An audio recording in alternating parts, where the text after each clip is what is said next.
Alexander లాంటి రాజు, పృథ్వీరాజు లాంటి రాజు, శివాజీ లాంటి రాజు. మొత్తం ఆయన జీవితంలో అన్ని విజయాలే ఉన్నాయి, అపజయాలు లేవు. ఎంత అపజయాలు లేకపోయినా మనిషికి వృద్ధాప్యం వస్తుంది. ఆయన కూడా వృద్ధాప్యం వచ్చింది, ముసలివాడు అయిండు, రాజ్యాన్ని కొడుకుకు అప్పచెప్పేసిండు. ఇక చివరి గడియలు వచ్చినాయి.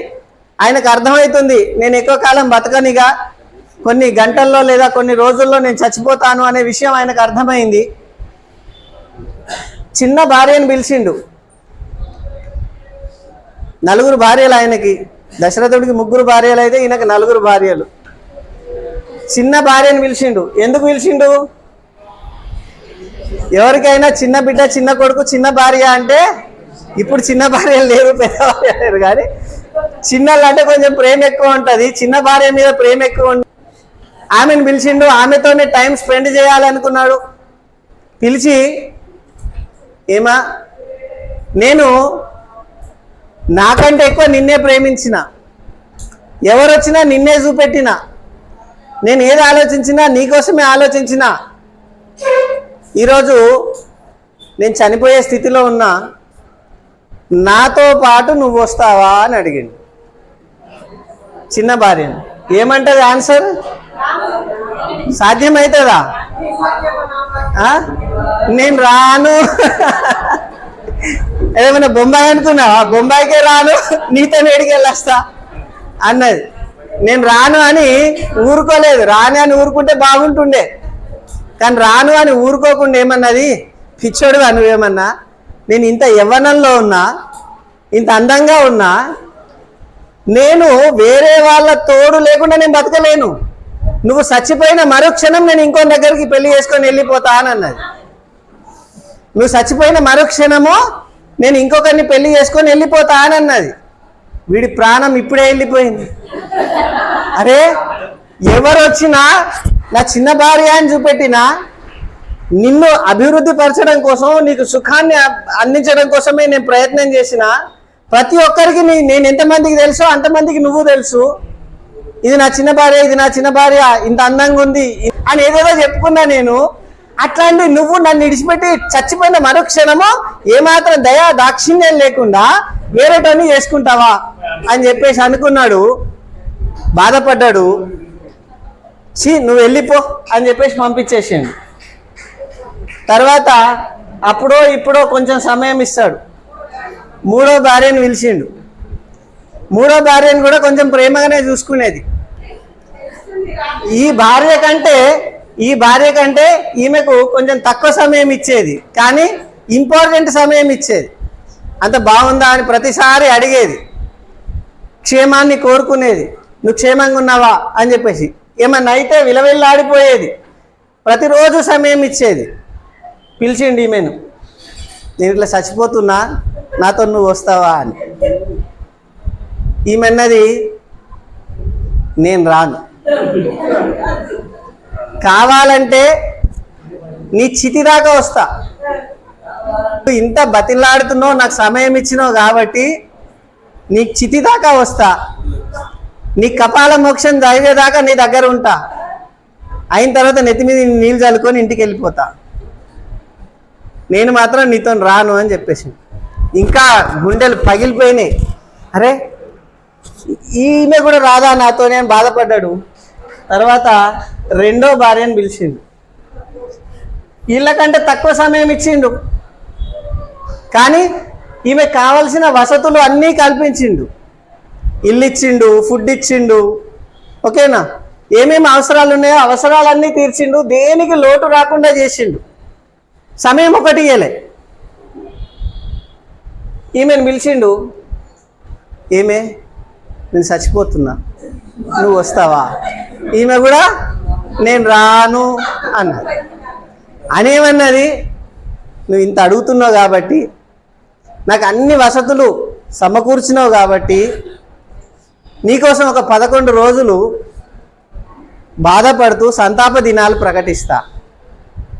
నువ్వు చచ్చిపోయినందుకు 10 మందిని పిలిచి సంతాప సభ పెట్టి వాళ్ళకి ఇంత ఫుడ్ పెట్టి పంపిస్తా. నీ అంత్యక్రియలకు డప్పులు మాట్లాడతా, పటాకులు కొడతా, పైసలు ఎగిరేస్తా, కానీ నీతో మాత్రం రాను అని అన్నాడు. అయిపోయింది నా పరిస్థితి, ఇన్ని సంవత్సరాలు నేను సాధించిందంతా నాతో రాదు అని తేలిపోయింది, ఇక నాకు ఎవరూ లేరు, నేను ఒంటరిని అని ఫిక్స్ అయిపోయిండు. వల్ల వల్ల వల్ల వల్ల వల్ల ఏడుస్తున్నాడు, కంటికి 7 దారులు పడి ఏడుస్తున్నాడు. ఇంత పెద్ద సామ్రాజ్యాన్ని సంపాదించినా, ఇన్ని ఆస్తులు సంపాదించినా, ఇంత పేరు ప్రఖ్యాతులు సంపాదించినా ఈరోజు నాతో రావడానికి ఎవరు సిద్ధంగా లేరేమి అని బాధపడుతున్నాడు, ఏడుస్తూ ఉన్నాడు. నాకెవరూ లేరు అని బాధపడుతున్నాడు. ఏమండి అని ఒక గొంతు వినిపించింది. ఏమండి అని ఈ గొంతు ఎక్కడో విన్నట్టున్నదే, ఎప్పుడో విన్నట్టున్నదే, ఇంతకెవరిది గొంతు అని తలెత్తి చూసిండు. మొదటి భార్య ఏమండి బాధపడకండి, నువ్వు నేను వేరు కాదు, నేనే నువ్వు నువ్వే నేను, నువ్వు ఏడిపోతే నేను నీ ఎంట వస్తా, నేను నీ తోడుంటా అని చెప్పేసి అన్నది. నువ్వు వేరు కాదు అసలు నేనే అని చెప్పేసి అని అన్నది. అప్పుడు ఈయనకు దుఃఖం వచ్చింది, బాధ కలిగింది. ఏంది ఆ బాధ అంటే, అసలు నువ్వు అనే ఒక పదార్థాన్ని ఉన్నావు అనే విషయమే నాకు తెలియదు కదా. నువ్వు తిన్నవా నేను పట్టించుకోలే, నీవు ఆనందంగా ఉన్నవా నేను పట్టించుకోలే, నీ మనసు ఎట్లా ఉంది, నీ మనసు బాధతో ఉందా సంతోషంతో ఉందా నేను పట్టించుకోలే, నీకు ఏమిస్తే సంతోషమో నాకు తెలియదు, నువ్వు దేన్ని ఎట్లా బతుకుతున్నావో కూడా నాకు తెలియదు, ఇట్లాంటి దాన్ని నేను మర్చిపోయినా అని చెప్పేసి బాధపడ్డాడు. ఈ కథలో మనం ఒక విషయాన్ని మన జీవితానికి అన్వయం చేసుకుంటే, మనందరికీ 4 పిల్లలు ఉన్నారు.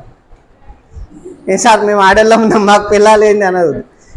ఈ 4 మన జీవితంలో ఉన్నారు.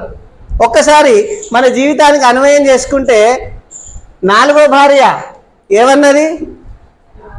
ఏమన్నది, నువ్వు చనిపోయిన మరుక్షణం వేరేటోని లగ్గం చేసుకొని వెళ్ళిపోతా అని అన్నది.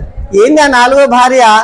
మనం తిరుగుతున్న కారు కావచ్చు, మనం తిరుగుతున్న బైక్ కావచ్చు, మనం ఉంటున్న ఇల్లు కావచ్చు, మనం పంటున్న మంచం కావచ్చు, మనం పెట్టుకున్న లగ్జరియస్ రొనాల్డ్ వాచ్లు కావచ్చు, ప్రతిసారి ఏం చేస్తాం, ఇది నా ఇల్లు, ఇది నా పొలం, ఇది నా బిల్డింగ్, ఇది నా కారు కొత్తది అని దీన్నే చూపెట్టే ప్రయత్నం చేస్తాం. మన ఆస్తులు అంతస్తులు చూపెట్టే ప్రయత్నం చేస్తాం.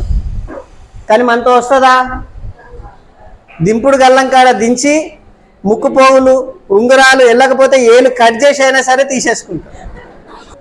మనతో ఏమి రావు, ఆస్తులు రావు, ఇల్లు రాదు, మంచం రాదు, ఏసీ గదులు రావు, కార్లు రావు, పైపెచ్చు పక్కనతో వెళ్ళిపోతాయి.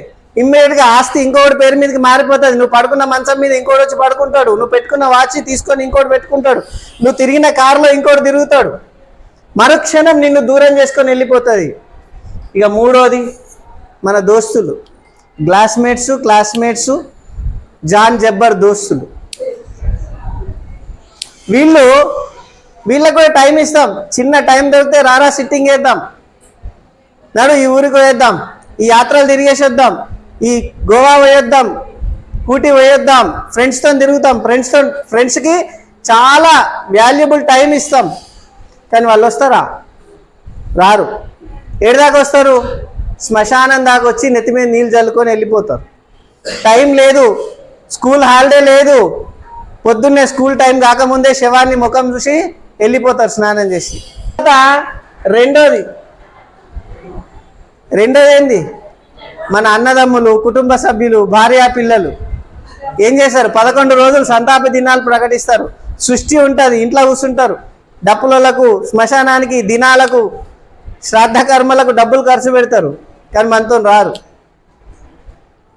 కానీ ఈ మొదటి పెళ్ళాం అనేది ఉందే, ఇది మన అంతరాత్మ.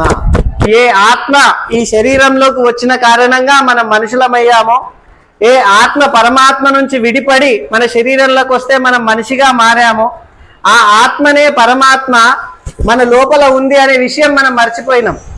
ఈ ఆత్మ ఆ పరమాత్మ నుంచి విడిపడింది. ఈ ఆత్మ పరమాత్మ దగ్గరికి వెళ్ళడానికి ప్రయత్నం చేస్తుంది. ఈ ఆత్మకి ఉత్తమ గతులు కలగాలంటే నేను పుణ్యకార్యాలు చేయాలి. ఈ ఆత్మకి తన సొంత స్థానమైనటువంటి పరమాత్మలో లీనం కావాలంటే 10 మందికి సహకరించాలి. ఈ ఆత్మ పరమాత్మలో చేరాలి అని అంటే 10 మందికి మేలు చేయాలి, పుణ్యమైన కార్యాలు చేయాలి, భగవంతుడి పట్ల శ్రద్ధ భక్తి కలిగి ఉండాలి అనే విషయం ఎప్పుడన్నా గుర్తుందా? నేను, నా రాజ్యము, నా ఆస్తి, నా పాస్తి, ఇవే కదా గుర్తుండేటి. కాబట్టి ఈ రాజు అనే వ్యక్తి మనమైతే, ఈ 4 భార్యలు అనేటోళ్ళు మన దగ్గర ఉన్నటువంటి మిగతా ఆస్తులు, ఫ్రెండ్స్, కుటుంబము, మన అంతరాత్మ. మన అంతరాత్మ ప్రబోధం మేరకు మనం జీవించగలిగితే ఎన్నో అద్భుతాలు సృష్టించవచ్చు. ఈ ఆత్మ పరమాత్మను చేరుకోవడం కోసం, శాశ్వతమైనటువంటి స్థానాన్ని పొందడం కోసం, జన్మరాహిత్యాన్ని పొందడం కోసం, పరలోకాన్ని చేరుకోవడం కోసం మనం ప్రయత్నం చేస్తే అది మనము చేస్తున్న పనిని నిజాయితీగా, నిక్కచ్చిగా, నిస్వార్థంగా జీతం తీసుకుంటున్నాం, అది చాలా, అది స్వార్థం కాదు. అంతకు మించి ఆశిస్తే స్వార్థమే. ఆశిస్తే ఈ పిల్లల లోపల గోల్ సెట్టింగ్ కోసం మనం పెట్టుకున్నటువంటి ఏవైతే పరిస్థితులు ఉన్నా ఆయా పరిస్థితులకు అనుగుణంగా వాళ్లకు ఉత్తమమైనటువంటి గోల్ సెట్టింగ్ని మనం చేయగలిగితే మన జన్మ సార్థకమవుతుంది.